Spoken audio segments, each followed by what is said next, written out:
Welcome to my channel. আজকে তোমাদের CBSE class 9-এর একটা চ্যাপ্টার আমি ডিসকাস করবো। Class 9 mathematics polynomials, CBSE English medium বলে, হ্যাঁ, ইংলিশ মিডিয়ামে পলিনোমিয়াল। তো প্রথমেই আমরা জানতে হবে, দেখো পলিনোমিয়াল জিনিসটা কি। তাহলে পলিনোমিয়াল হচ্ছে একটা, হোয়াট ইজ পলিনোমিয়াল? তাহলে পলিনোমিয়াল হচ্ছে একটা অ্যালজেব্রিক এক্সপ্রেশন, অ্যালজেব্রিক একটা এক্সপ্রেশন। তো এই অ্যালজেব্রিক এক্সপ্রেশনটা কি ধরনের টার্মের সঙ্গে জয়েন থাকে, অর্থাৎ এখানে যে ভ্যারিয়েবলগুলো থাকে সেই ভ্যারিয়েবলগুলো হবে non negative integral form, non negative থাকবে এবং ইন্টিগ্রাল পাওয়ার যদি থাকে কোনো একটা অ্যালজেব্রিক এক্সপ্রেশন, তাহলে this is called polynomial. For example,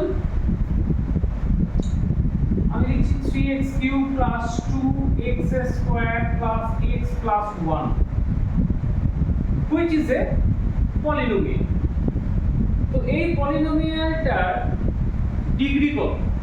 যেটা সর্বোচ্চ পাওয়ার থাকবে x এর, সেটা হচ্ছে degree, is the highest power content x³। তাহলে এর ডিগ্রি হচ্ছে is a polynomial of degree 3, of degree হচ্ছে রে 3, is a polynomial of degree হচ্ছে 3। এটা একটা গেল। এবার যদি আমাদের এখান থেকে বলে এই যে এক্সপ্রেশন, এই যে পলিনোমিয়াল, এই পলিনোমিয়ালের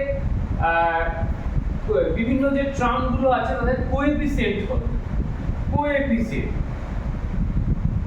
কোএফিসিয়েন্টস অফ, যদি বলি x³ x এর কিউবের কোএফিসিয়েন্ট মানে হচ্ছে কোএফিসিয়েন্ট, কথাটা মানে হচ্ছে যেটা ওর সঙ্গে মাল্টিপ্লাই থাকবে। x এর কিউবের সঙ্গে মাল্টিপ্লাই আছে 3, তাহলে এর হচ্ছে কোএফিসিয়েন্ট হচ্ছে x এর কিউবের 3।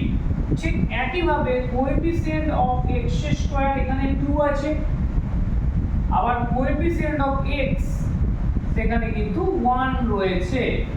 আর লাস্টে যেটা পড়ে আছে এটা হচ্ছে কনস্ট্যান্ট কোএফিসিয়েন্ট, যেটা কনস্ট্যান্ট টার্ম তার যে কোএফিসিয়েন্ট অফ কনস্ট্যান্ট টার্ম, এখানে আমরা বলতে পারি কনস্ট্যান্ট টার্ম, তার হচ্ছে ইজ অলসো 1। এর আগেরটা 1, পরেরটা 1। এভাবে আমরা একটা পলিনোমিয়ালের কিন্তু কোএফিসিয়েন্টগুলোকে বের করতে পারবো এই ফরম্যাট ওয়াইজ। তাহলে এটা গেল আমাদের কোএফিসিয়েন্টের ব্যাপারটা। আর ডিগ্রি দেখতে হবে, সবথেকে যেটা বেশি অর্ডার থাকবে সেটা হচ্ছে এখানে তার ডিগ্রিটা হবে, ঠিক আছে? এটা গেল। আবার যদি কনস্ট্যান্ট টার্মটা অনেক সময় ঘোরাতে পারে, বলতে পারে কনস্ট্যান্ট টার্ম না বলে x⁴ কোএফিসিয়েন্ট কত? x⁴ কথাটার মানে হচ্ছে 1, তাহলে x⁴ এর কোএফিসিয়েন্ট এখানে কত আছে? 1ই আছে।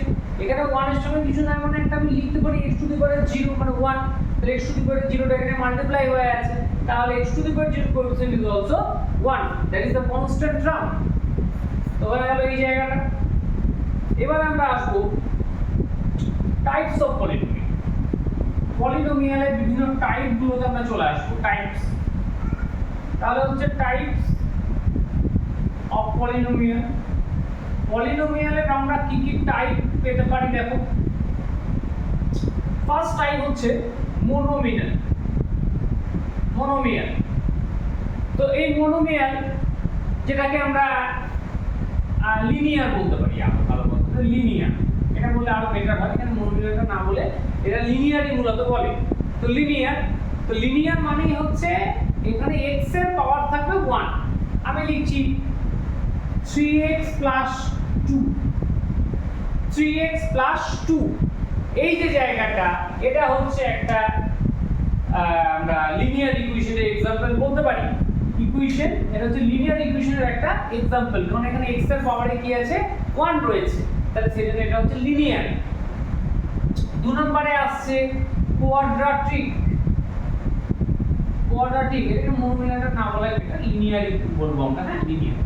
কোয়াড্রাটিক মানে হচ্ছে তার ডিগ্রি থাকবে 2, তারপর আমি কি লিখতে পারি? 5 × x² + 3 লিখতে পারি, তার ডিগ্রিটা 2। এখানে হাইয়েস্ট কোএফিসিয়েন্ট যেটা সেটাই হচ্ছে এর মানে কোয়াড্রাটিক, ওটা দেখি আমরা বুঝবো।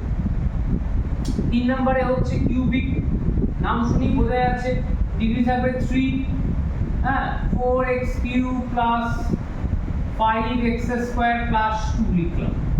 তাহলে which is an example of cubic polynomial, এটা হচ্ছে কিউবিক পলিনোমিয়াল, এটা আমরা বলতে পারি। তারপর এটা হচ্ছে বাইকোয়াড্রাটিক polynomial, that is এর ডিগ্রি থাকবে 4, তারপরে x to the power 4 plus 5x³ plus 3x² plus 9, একটা আমি যে কোনো লিখলাম। মেইন জিনিস আমাদের লক্ষ্য রাখতে হবে ওই যে পলিনোমিয়ালটা আমরা লিখবো সেই পলিনোমিয়ালটাই হাইয়েস্ট যেটা কোএফিসিয়েন্ট x সেটা আমাকে দেখতে হবে, তার পরিপ্রেক্ষিতেই বলতে পারবো কি বাইকোয়াড্রাটিক না কোয়াড্রাটিক না কিউবিক না লিনিয়ার, এইগুলো আমরা বলতে পারবো। তাহলে আজকে আমরা দেখলাম যে পলিনোমিয়ালস জিনিসটা কি, তার মধ্যে কি কি তার ডিগ্রি কিভাবে আমরা বার করব, তার বিভিন্ন একটা পলিনোমিয়ালের কোএফিসিয়েন্টস এগুলো কি করে বার করব, বিভিন্ন টার্মগুলোর, এন্ড অলসো আজকে দেখলাম আমরা টাইপস অফ পলিনোমিয়াল, পলিনোমিয়ালস এর কি কি টাইপ গুলো হচ্ছে লিনিয়ার, কোয়াড্রাটিক, কিউবিক আর হচ্ছে বাইকোয়াড্রাটিক। এটা গেল। এরপরে আরো বিভিন্ন জিনিস আছে, আমি আজকে এইটুকুনি তোমাদের অল্প একটা ছোট্ট পলিনোমিয়ালের একটা ক্লাস রাখলাম। এর পরের দিন আমরা পলিনোমিয়ালস থেকে যে যে ইম্পর্টেন্ট অঙ্কগুলো আছে এবং ওখান থেকে যে থিওরেমগুলো, ফ্যাক্টর থিওরেম, লিমিটেড থিওরেম, এই যে বিষয়গুলো রয়েছে সেগুলো নিয়ে আলোচনা করব।